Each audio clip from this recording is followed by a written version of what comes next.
પનીરના વેચાણ પર તંત્રનો સપાટો. આરોગ્ય વિભાગ દ્વારા ખોરાક અને ઔષધ નિયમન તંત્રને તપાસ સોંપવામાં આવી.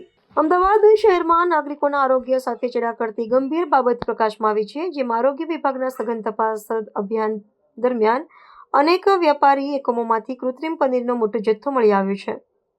મહાનગરપાલિકાના આરોગ્ય વિભાગ દ્વારા હાથ ધરવામાં આવેલા આકસ્મિક નિરીક્ષણ દરમિયાન જાણવા મળ્યું હતું કે શહેરની હદની આસપાસ આવેલા અનેક ઉત્પાદન એકમોમાં દૂધના બદલે હાનિકારક વનસ્પતિ તેલ અને સસ્તા પાવડરમાંથી બનાવવામાં આવતું કૃત્રિમ પનીર ધમધમી રહ્યું છે. આ ઘટસ્ફોટ થતાં જ તંત્ર દ્વારા શંકાસ્પદ નમૂનાઓ એકત્રિત કરીને કાયદેસરની કાર્યવાહી તેજ કરવામાં આવી છે.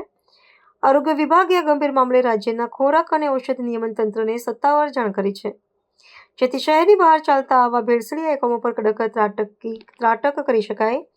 પ્રાથમિક તપાસમાં બહાર આવ્યું છે કે આ કૃત્રિમ પનીર દેખાવમાં અસલી પનીર જેવું જ લાગતું હોવાથી સામાન્ય નાગરિકો છેતરાઈ રહ્યા છે.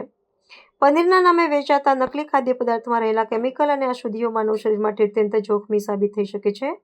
આ મામલે વિવિધ ઉત્પાદકો અને વિક્રેતાઓ સામે ગુનો નોંધીને તેમના પરવાના રદ કરવાની પ્રક્રિયા પણ હાથ ધરવામાં આવી છે. તંત્ર દ્વારા લેવામાં આવેલા કડક વલણને પગલે ભેળસેળિયા તત્વોમાં ભારે ફફડાટ વ્યાપી ગયો છે. આરોગ્ય અધિકારીઓએ નાગરિકોને અપીલ કરી છે કે ખાદ્ય પદાર્થોની ખરીદી કરતી વખતે પૂરતી સાવચેતી રાખે અને શંકાસ્પદ ગુણવત્તા જળવાય તો તુરંત સત્તાધીશોને જાણ કરે.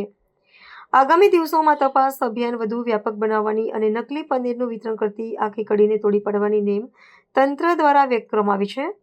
રાજ્ય સ્તરે પણ આ મામલે તપાસના ચક્રો ગતિમાન કરવામાં આવ્યા છે, જેથી અન્ય શહેરોમાં થતા આવા ગેરકાયદેસર ઉત્પાદનને અટકાવી શકાય.